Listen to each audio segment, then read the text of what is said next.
반갑습니다. 주말 잘 보내고 계신가요? 지금 지수가 단기적으로 하락 가능성이 발생을 했습니다. 여러 가지 지표들을 접목해 볼 수 있지만 대표적으로 이 RSI라는 것을 활용해서 우리가 한번 알아보도록 하겠습니다. 지수를 한번 보시죠. 지금 코스피 지수고요. 좀 쉬지 않고 이렇게 많이 상승을 하는 것을 볼 수가 있습니다. 이러한 각도로 급하게 올랐던 데가 별로 없습니다.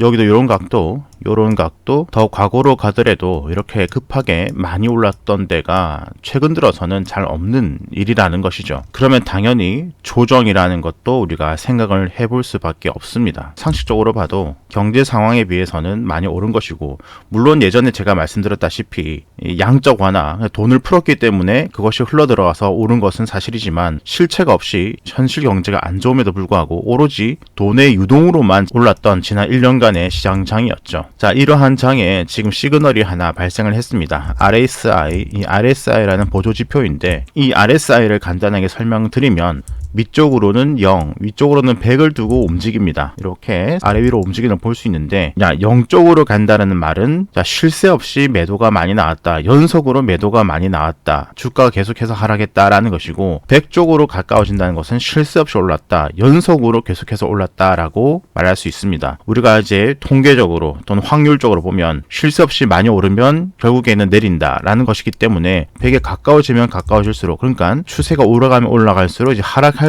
가능성이 생긴다. 반대로 내려가면 내려갈수록 상승 가능성이 생긴다. 이렇게 우리가 판단해 볼 수 있고, 요 기준을 보는 게 20에서 80 정도를 봅니다. 좀 더 적극적으로 본다면 30에서 70 쪽으로도 볼 수 있고, 조금 보수적으로 본다면 20에서 80 이렇게 보도록 하겠습니다. 이 RSI 지표 왼쪽으로 보시면 80을 넘어갈 때, 여기도 80을 넘어가죠. 80을 넘어가고 난 다음에 작든 크든 이렇게 조정이 온다는 것을 볼 수가 있습니다. 여기도 80 뒤에는 조정.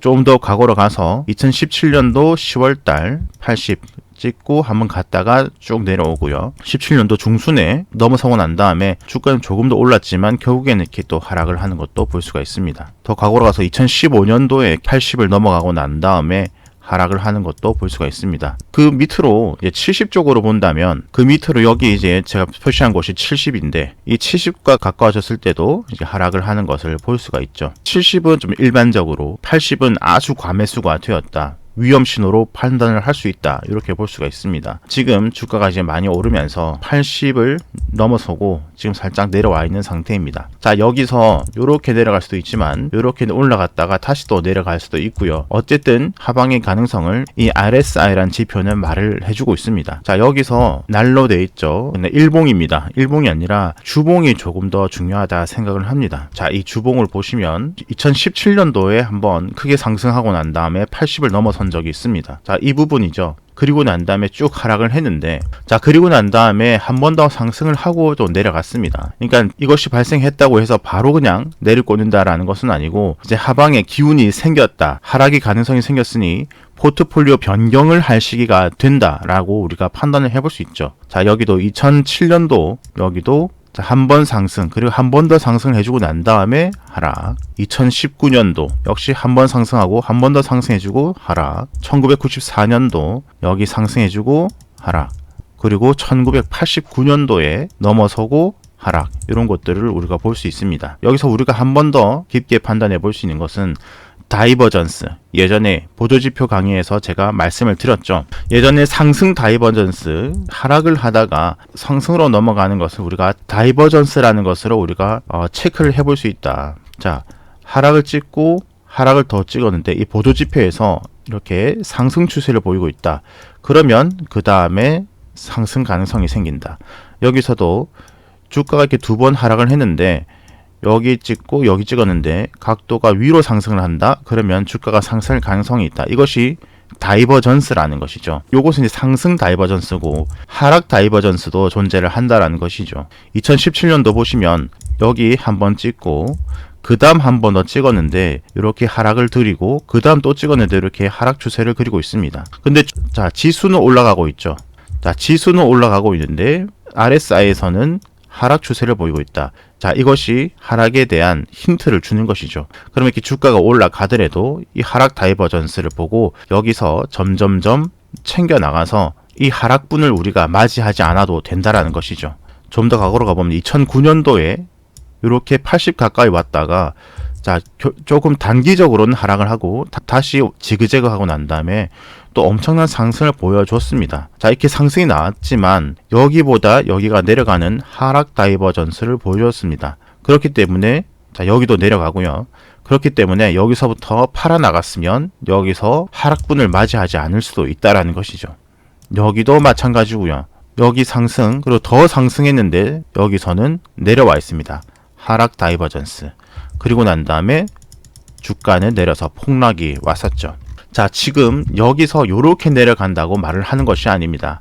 요렇게 내려갈지 얼만큼 내려갈지는 그것은 두고 봐야 되는 것이고, 그리고 이렇게 내려왔다가 다시 한 번 더 올라갈 수도 있고 추가로 더 올라갈 수도 있습니다. 어찌되었던 단기적으로 하락 가능성이 생겼다라는 것이고, 우리가 장기적으로 하락을 보기 위해서는 이 주봉상 RSI에서 단기적으로 주가가 하락하고 난 다음에 반등이 나오겠죠. 그 반등이 나올 때 이것을 넘어서는지 아니면 넘어서지 못하고 하락 다이버전스를 만들어주는지, 이것에 따라서 장기적 하락을 점쳐 볼 수도 있다라는 것입니다. 앞으로 이 RSI 그림이 내려와서 살짝 올라갔을 때 여기까지 올라갔다 내려가는지, 또는 내려갔다가 이것을 넘어선지 따라서 재상승 또는 상승하는 척하고 다시 내려가는지, 이것을 우리가 판단해 볼 수 있다는 것이죠. 어쨌든 단기적으로는 80이라는 것을 오랜만에 2017년도 5월 이후에 처음으로 찍어 주었다라는 것이 중요합니다. 자 여기서 우리는 해지라는 것을 생각을 해야 됩니다. 해지라는 말 들어보셨죠? 자 그러니까 간단히 설명을 드리면 위험 자산에서 안전 자산으로 잠시 피한다라는 것입니다. 주식 안에서 안전은 당연히 우량주로 볼 수가 있겠죠. 만약에 이렇게 하다가 어쨌든 이번이 되었던 3주 뒤가 되었던 2달 뒤가 되었던 이렇게 큰 하락이 만약에 온다면 중소형주, 중소기업 이런 종목들은 엄청난 하락을 보일 겁니다. 대신 우량주들은 조금 하락했다가 다시 지수가 반등할 때 다시 또 치고 올라와서 어느 순간 본전까지 오고 다시 또 추가 수익도 줄 수가 있겠죠. 이렇게 시가총액 상위를 보시고 이 상위 중에서 지금 주가가 박스권 안에 안정권에 있는 것이 좋다 생각을 합니다. 삼성전자라고 생각한다면, 자 삼성전자는 지금 너무 많이 올랐죠. 하락을 한다면 또 하락할 것도 많이 있다, 그죠? 만약에 삼성전자를 생각한다면 바로 그냥 몰빵을 하는 것이 아니라 분할로 그냥 계속 사모아가는, 이렇게 생각을 하시면 되고, 많은 금액을 해치 수단으로 해보고 싶다 그러면 자 우량주 중에 현대차도 많이 올랐고 LG화학도 많이 올랐고 셀트리온도 많이 올랐고 카카오도 많이 올랐고, 그죠? NC소프트나 SK텔레콤도 괜찮을 것 같고요. 신한지주 한번 볼까요? 자 신한지주는 지금 많이 이 밑쪽 하단 부분과 상단 부분 사이에 지금 어느 정도 안정권에 들어와 있죠. 그러니까 하락을 하더라도 이렇게 하다가 이런 식으로 이렇게 갇혀져 있을 수 있습니다. 그래서 이런 것들도 해지로 괜찮고, 지금 SK텔레콤도 지금 이러한 박스권이니까 내려가봤자 이 정도 이렇게 또 움직일 수 있으니까 해지로도 괜찮겠죠. 또는 한국전력, 자 한국전력 역시 이렇게 하단 부분에 갇혀져 있기 때문에 많이 내려봤자 이 정도, 그러다가 또 이렇게 오르다 내리다 이렇게 할 가능성이 큽니다. 그래서 이렇게 우리가 위험자산에서 안전자산으로 잠시 이동을 할 수 있고, 또는 대표적인 이제 안전자산이 이제 골드죠. 금, 이 골드 쪽으로 우리가 잠시 피신을 할 수도 있고, 골드 바를 사는 방법도 있겠지만 번거롭기도 하기 때문에 ETF 중에 코덱스 골드 선물 이쪽으로도 우리가 피신을 해볼 수도 있습니다. 비중 축소를 하는 것은 기본이고요. 비중을 축소하고 일부는 좀 안전자산, 이렇게 가는 방법이 FM적인 전형적인 피신 방법이고, 자 다시 우리가 오해를 하면 안 되는 거지, 여기서 폭락이 지금 당장 나온다는 말이 아닙니다. 단기적으로 하락 가능성이 생겼다는 것이고, 언제든 다시 반등은 할 수가 있습니다. 그렇기 때문에 단기 스윙 매매자들은 하락할 때는 빨리 피하고, 하락하고 반등 기미가 보였을 때 또 타는 것도 생각을 하셔야 되고, 단기 하락이 포착이 됐지만 장기 하락은 우리가 이런 것들로 우리가 판단을 해보면서 이것을 넘어서는지 아니면 이탈하는지, 또는 예전에 제가 말씀드렸던 이 공포지수도 우리가 판단을 해가면서, 이 공포지수가 지금 하방에서 탐욕에서 다시 공포로 가고 있습니다. 이 공포를 더 넘어서는지, 공포까지 갔다가 다시 또 내려가는지, 이런 것들도 종합적으로 판단해 보면 좋겠습니다. 시장은 언제든 변할 수 있으니 또 시장 상황에 대해서 의미가 있는 시점에 포착되었을 때 또 브리핑을 드리도록 하겠습니다. 오늘은 여기서 영상 줄이도록 하겠습니다. 구독, 좋아요, 알람 설정 무료입니다. 감사합니다.